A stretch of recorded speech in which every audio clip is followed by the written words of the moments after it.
This is episode 42 of the Feed Your Soul with Kim podcast. Today we're talking about finding more happiness, and we're focusing on the area of work. In the Feed Your Soul components, work fits in the lifestyle section. Work is one of the areas of our lives that's critical in so many ways: financial, social, intellectual, and self-esteem. In this podcast, we're going to talk about how work increases our happiness, discover 5 ways to increase your happiness, and have a doable to increase that happiness now. Let's get started.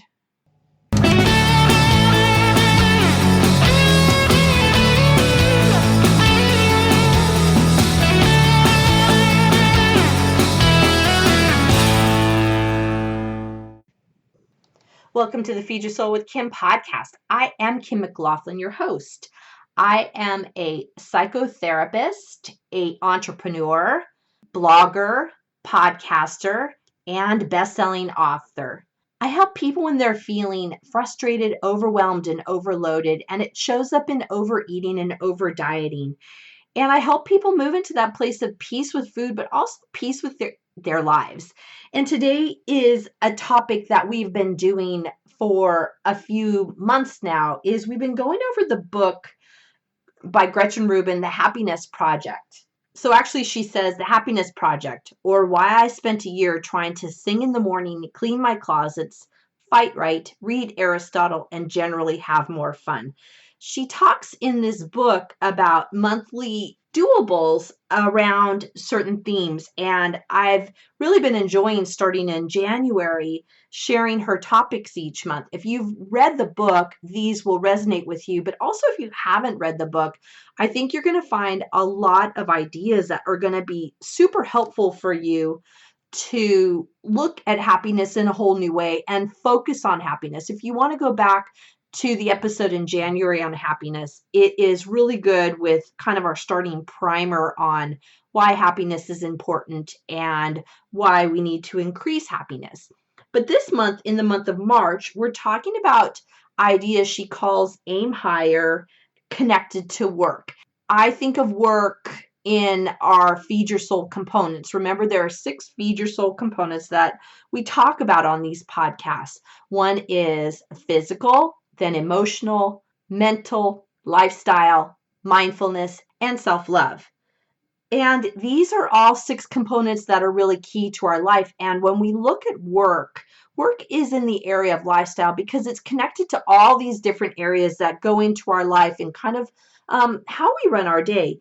But work is super important because it occupies so much of our time. And for some of us, we spend more time at work than we spend at home. And focusing on how to be happier at work is going to be really important. We work probably 70 plus hours a day, sometimes not even getting a vacation or not really taking much time off work. Or if we do take time off work, we end up working while we're gone. And it can be kind of a bad habit that we work even when we're really not being paid to work. Work brings on these kind of enhancements in our life. It brings finances, right? So we can pay our bills and we can keep ourselves in the house, in the food and clothes and car, those kind of things, right? It's super important. When we work, we generally trade time, energy for money. But also work is important because it has this social connection where we often develop a lot of our friends, have people that we talk to and share a lot of our lives with. I find that people that I've worked with in offices before, we have shared experiences and shared stories that are always fun to retell and relive and kind of like do those remember whens with people that we work with now or people that we used to work with. So they're really an important peer connection and social connection. The other thing that happens at work is that it's a place where we can have fun, where we might do activities together. I know my husband's work has an annual picnic where oh my God, we went down the American River on a raft. We went rafting and it was so much fun this last summer. I have incredibly fun memories of the people that we were with and lots of fun experiences going rafting. So work can also produce this idea of fun together. It also gives us a sense of purpose and intentionality about what we bring to the world, because our purpose can be related to the work and the output that we have. It's also related to self-esteem. How I feel about myself can be related to how I do on the job, how I am acknowledged on the job and told whether I'm doing well or not so well. It can bring a sense of feeling valued, of being important, and you have this certain role in your job and your work that makes you feel bigger than kind of who you might feel without that kind of job and that title, so to speak. It also brings intellectual stimulation, where you are talking about certain ideas and presenting and learning and increasing that intellectual stimulation within you. And so there's that huge value. There were some important ideas that she talked about when she talked about work. And I have some quotes from Gretchen Rubin in her book, The Happiness Project. She says, happiness is a critical factor for work, and work is a critical factor for happiness. It's really which happens first. Are we happy first and then, that impacts our work? Or do we find that work comes first and then we find happiness from that? So it's really this real reciprocal relationship of happiness and work. We want to make sure that our lives are well balanced around work and around how we feel about ourselves in our work.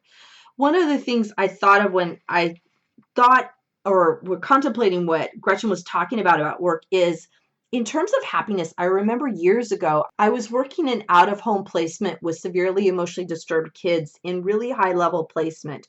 And they were kids that were taken out of their home for various reasons, and they lived in our group homes. And I had a coworker, I was one of the directors at the time, and she was, her name was Lisa. And Lisa, I remember watching her and how happy she was at work. And I was watching her because sometimes I felt irritable and angry and had more of an angry response to people than I would like to, or I say more of an irritable response.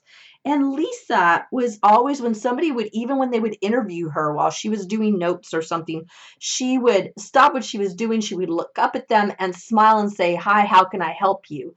And she really had this encouraging way of being with people that I found really enlightening. And I really strived to be more like Lisa, to be able to be interrupted and to be accommodating to people in a way, obviously, that fits for me and fit for what I was doing.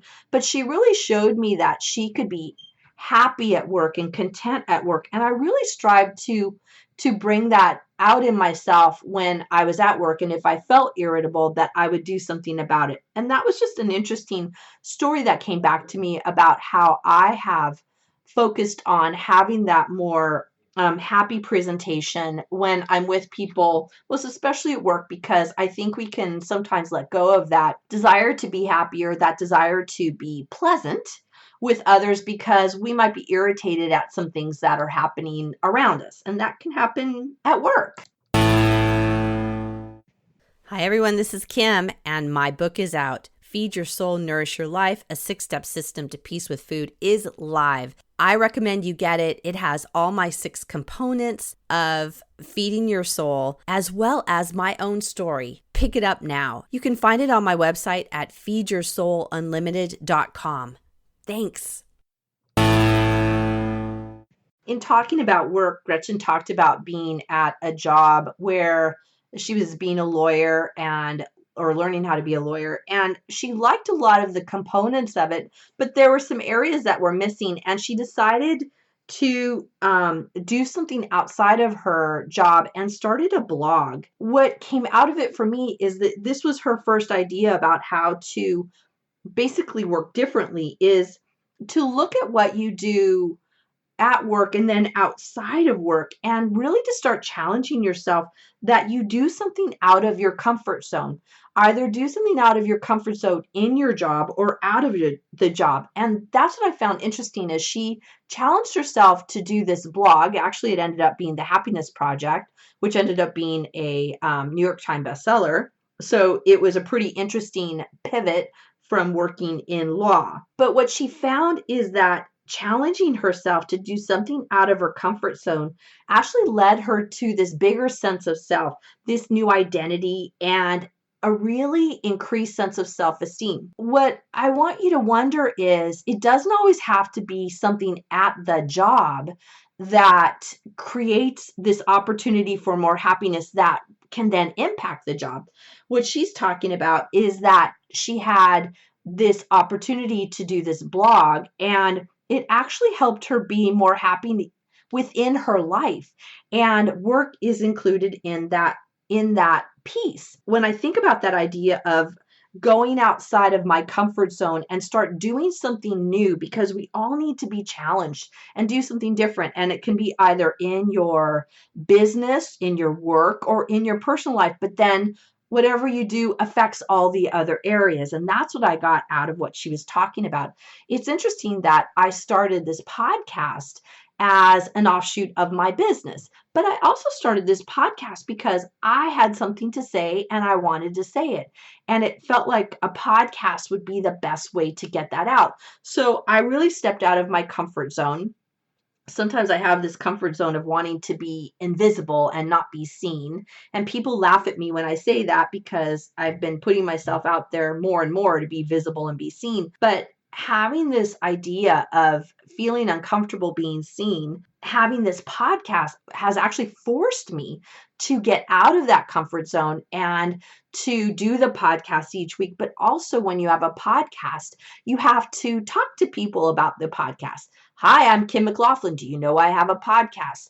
Hi, I'm Kim McLaughlin. I have a podcast, Feed Your Soul with Kim, and I'll go around and talk to people about it. I even created some flyers that I could give to people so I could show them I had a podcast. And it's been kind of difficult for me to put myself out there as a podcaster because I am learning how to do it. I want to get better at it. And it's a little embarrassing or out of my comfort zone to let people know that I'm doing this. But how does this podcast affect or impact my work? I feel happier. I feel more successful. I get known more by more people.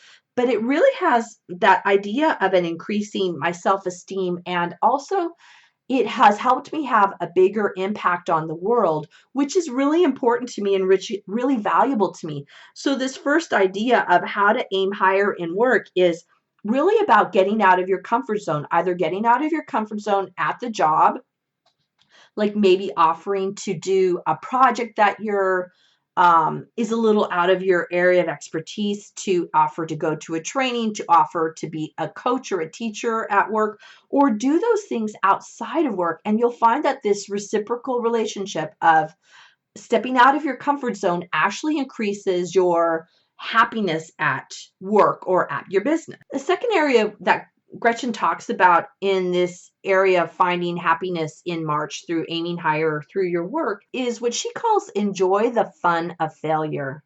I thought that was a super interesting way to put it, to put failure as fun, but it's really a different way of rethinking failure by calling it fun. So she talks about stepping out of your comfort zone and pushing yourself into areas that can be uncomfortable. I find that I like all the rest of you, I don't enjoy failure. I don't enjoy not doing things right. I definitely don't enjoy being criticized.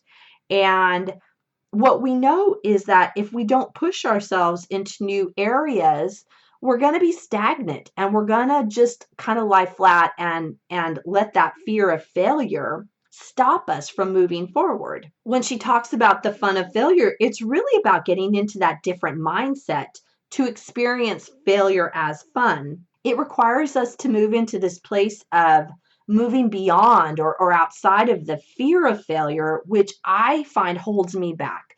I find that fear of not doing it right, of being criticized, of having somebody look down upon me can stop me in my tracks from doing something that I really want to do.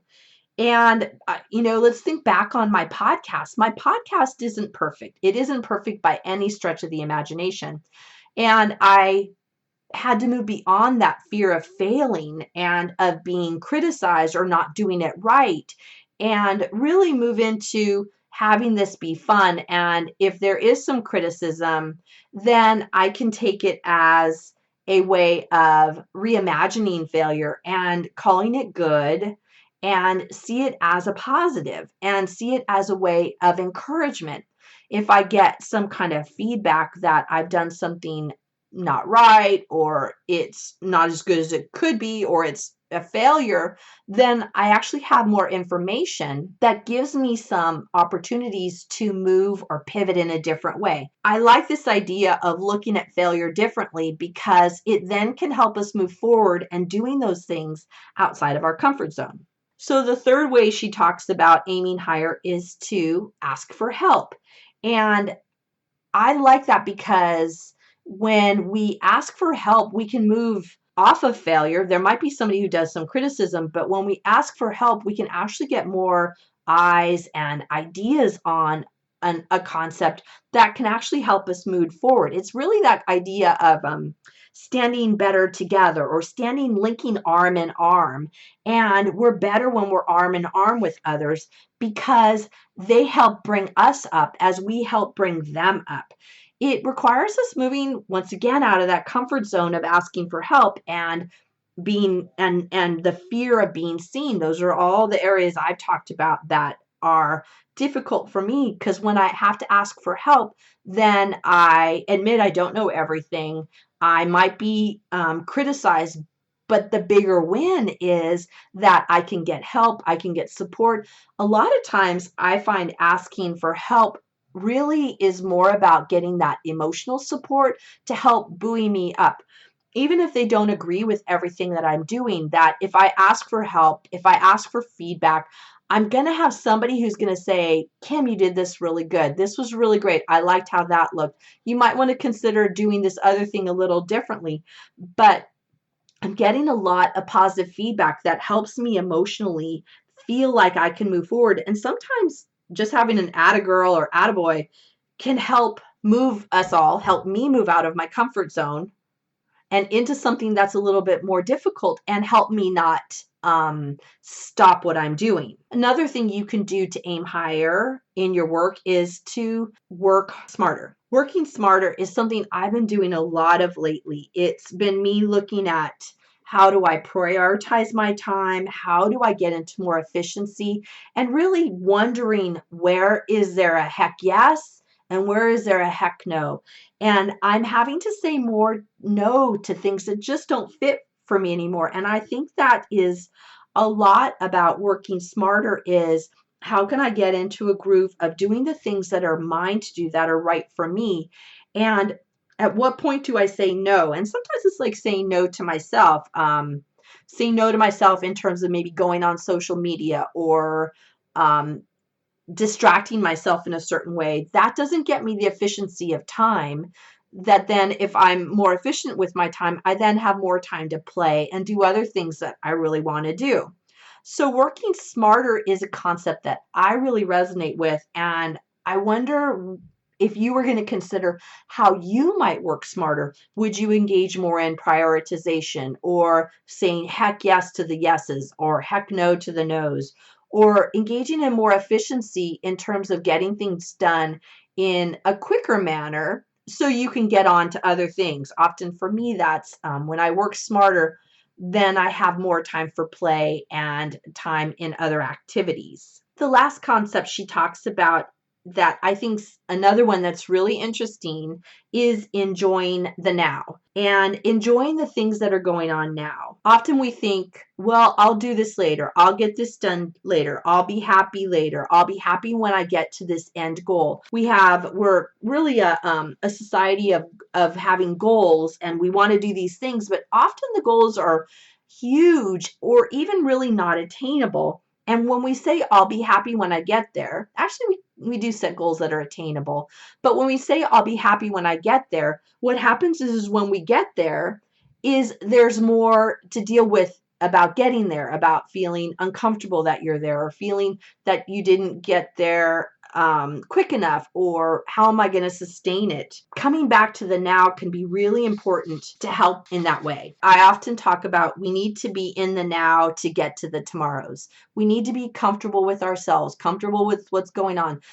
present in today in order to get to tomorrow. And you combine a bunch of being present today gets us to the tomorrows that are actually where we meet our goal. And then we set another one for longer term. Gretchen says she takes pleasure in the atmosphere of growth. I talk a lot about the diet mindset, and this is really, to me, related to this idea of being in the now. And I'll use the concept of the diet mindset to help us with this, to help you think about how when we're in the diet mindset, we're thinking of later on, when I lose the weight, when I'm at this certain size, this idea of when I get there, I'll be perfect, I'll be okay, things will be all right. What happens is that if you do lose the weight, if you do restructure your body, then you get there to that goal. And what happens is that we gain that weight back again because there's not the opportunity of being present in the moment today. And every time we're present in the moment today, that leads us to tomorrow and to that places that we're going. And I love this idea of enjoying the now, of really being present in it, of really sticking in with what is going on right now and calling it good, enjoying it. Enjoying the now is the building blocks to tomorrow. It gets us where we want to go, but it's through the process of being in the process today of what we really see. All these areas might be a little scary to think about trying something new, about having fun and failure, being present in the now. And I want you to wonder what you might do as a doable this week and how you might move into more being present now and moving out of that comfort zone now. There probably was something that came up for you. I told quite a few stories in this podcast, and I encourage you to think about which area maybe created some conflict within you or made you think of an idea of what you wanted to do. And I'm going to encourage you to do that. I'm going to encourage you to move out of that comfort zone and really move into something that might be something different for you to do. It could be putting yourself out more at work and asking for some other tasks. Or maybe you're going to start your own podcast, or you're going to do some journaling or writing or singing. It could be anything, but it's really what is for you and what do you find. And I really encourage you to do that as you're doable this week. There's something that's going to come up that you're going to say, I've always thought about doing that. That's often the idea that I find are my doables is when I say, oh, I've always thought about doing that. Well, why don't you start doing it? Start researching it. Start putting yourself out there. And I would love to know what that is. We have this wonderful community, the Feed Your Soul community on Facebook. And it's a great place to tell us what you're doing. Where are you getting out of that comfort zone? And what are you going to start doing differently for you to aim higher? I also encourage you to write what you're going to do in the review section. Give us an idea about what you're going to do. Claim it by putting it out in writing and letting other people know what you're going to do. You're claiming what is going to be different for you and what you're going to do new for the future. And that's what I hope you get out of this podcast today is, what am I going to do different? What am I going to do new? And aim higher for yourself.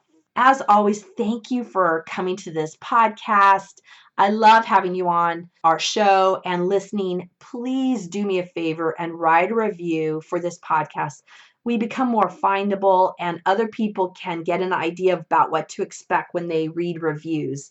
So please help me out and write a review for this in the place that you listen to your podcast. This is Kim McLaughlin from Feed Your Soul with Kim podcast. I look forward for talking to you next week with another fresh new set of inspirational ideas on our podcast. Bye, everyone. Thank you for joining us on the Feed Your Soul with Kim podcast. We come to you every Monday with fresh new ideas to help you end emotional eating and put food in its proper place as nourishment. Please be sure to subscribe to this podcast and review it and let us know what you think.